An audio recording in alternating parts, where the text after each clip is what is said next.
Bonjour, aujourd'hui pour la 6e machine, ce sera le Vanquish 540 de chez Minelab. Le Vanquish 540, le 440 ou le 340 ont le même canne télescopique, c'est-à-dire elle se replie de deux façons différentes. Donc de longueur 1,35 m dépliée, et une fois replié, si vous le repliez en version classique, il va faire 78 cm de haut, et si vous le pliez à l'envers, vous allez avoir 70.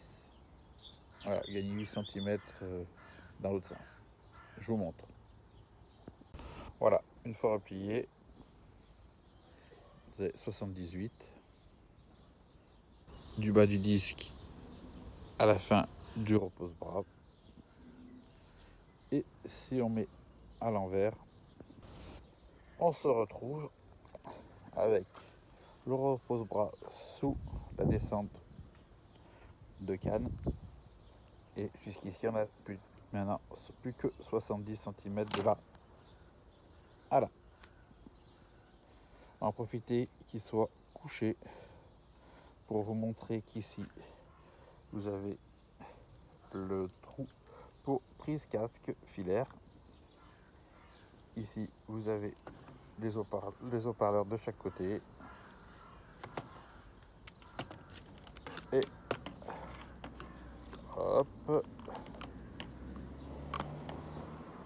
ici le compartiment pile où se loge à l'intérieur 4 piles rechargeables Minelab qui sont fournies avec le chargeur de piles pour la version 540.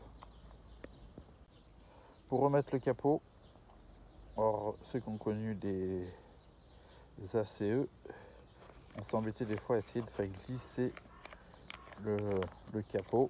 On avait toujours du mal à le rentrer. Ici c'est tout simple, vous le posez, les deux rainures ici, vous les posez dans l'écran et vous avez juste à clipper, vous avez entendu, et c'est fini, aucun problème j'arrive pas à mettre le couvercle. Point de vue disque, il est monté d'origine à ce qu'on appelle le V12. C'est un disque de 22 par 30. Donc ce Vanquish fonctionne en fait en multi-fréquence. Donc il navigue sur 25 niveaux qui part de 5 à 40 kHz. Son poids est de 1,3 kg. Son autonomie est de 15 heures. Donc vous avez largement le temps de faire vos sorties détection. Si vous partez en vacances, pensez bien à prendre le chargeur pour recharger les fameuses piles que vous pourrez charger sur la MCR de votre véhicule si vous êtes en camping. Donc sur la version 540, vous avez le modèle, donc celui qui propose le plus de fonctions. C'est-à-dire ici, vous avez l'éclairage de l'écran pour allumer l'appareil.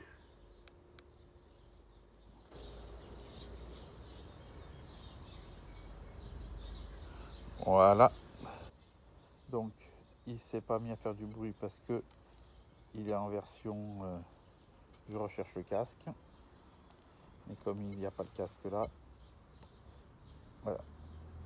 Donc ici je disais éclairage de l'écran, on verrait pas, mais il s'est éclairé un peu en rouge, on aperçoit un peu si on penche le téléphone. Voilà, si j'appuie on sait l'éteindre. Voilà, ici on règle le son, ici bouton plus moins, on règle la sensibilité, l'escargot typique de chez Minelab, vous allez retrouver sur les Xterra aussi. Ici donc, c'est un bouton pour aller avec le curseur à droite à gauche. Là, vous avez le bouton avec une petite loupe. Donc le bouton qu'on appellera le bouton de recherche. Donc vous allez passer là du mode dollar à un autre mode. Bijoux. Voilà. Et après, c'est le petit symbole du petit bonhomme. Sorte de custom. Ici, vous avez bouton Bluetooth. Donc, il faut savoir que c'est la version où vous pouvez avoir le casque sans fil, qui est le même que celui qui équipe l'Equinox. Ici, vous avez le bouton de validation dans vos choix lorsque vous voulez enlever certaines. Vous voyez, j'appuie là, ça a mis une barre. Si je la veux pas, je la renlève. Hop. Et ainsi de suite. Ici, vous avez le bouton du fer à cheval, donc vous avez compris, c'est pour les ferreux, vous êtes en tout métaux. Donc, indice de batterie, les indices de conductivité, l'indice qui vous dit la puissance de votre haut-parleur. Et après, il y a une petite combine, bon, entre ces deux boutons là, pour pouvoir en fait régler quelques paramètres derrière. Ah oui, j'ai pas parlé aussi que si vous enlevez ici, là-dessous, vous avez une petite prise de téléphone, on va dire. Donc, vous branchez un petit câble et ça vous permettra de mettre votre appareil à jour. Alors, on va écouter un peu les sons. Alors, je vais le mettre en bijoux. En général, c'est en bijoux que j'utilise. Donc, avec la pièce. Alors, vous voyez voir une gaine, mais la gaine qui est là, c'est moi qui l'ai mise, c'est pas d'origine. C'est une gaine électrique. C'est pour qu'un repli, que le câble glisse mieux. Allez, c'est parti.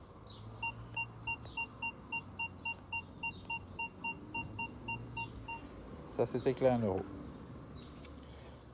Avec la loulou, encore plus aigu. Et avec le ferreux, discriminé. Donc je vais vous le mettre en tout métaux. Donc si vous avez un doute, eh ben, mettez en tout métaux et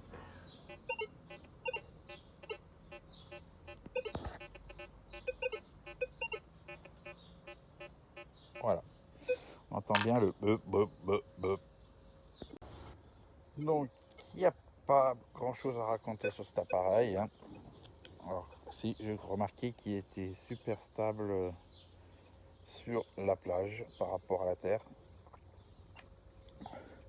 Ici un repose-bras, mais alors vous voyez, vous pouvez y aller, le serrer, vous pouvez même faire toucher les deux. Toucher.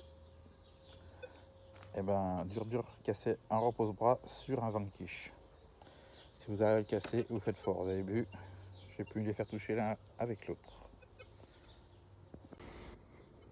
Donc c'est un appareil qui un peu, on va dire, passe partout.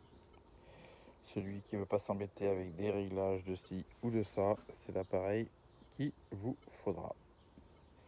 Sachant que ça c'est le haut de gamme de Vanquish, que les deux autres en dessous marchent très bien. Vous aurez juste des fonctions en moins, c'est normal.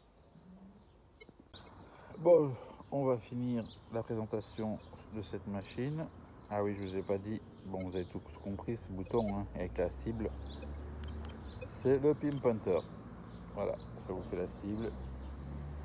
Et après, bah, ça vous indique où se trouve l'objet. Bien sûr, il faut rester appuyé. Si vous lâchez, ça repart. Donc voilà, Présentation, fini cet appareil. Vous pouvez l'acheter en Pro-Pack, tout seul ou avec le casque sans fil. Alors quand je dis Pro-Pack, c'est-à-dire que vous allez avoir le détecteur, le casque et un disque supplémentaire. En classique, vous allez avoir le Vanquish avec un casque filaire. Sur ce, je vous dis à plus pour une prochaine vidéo. Tchuss.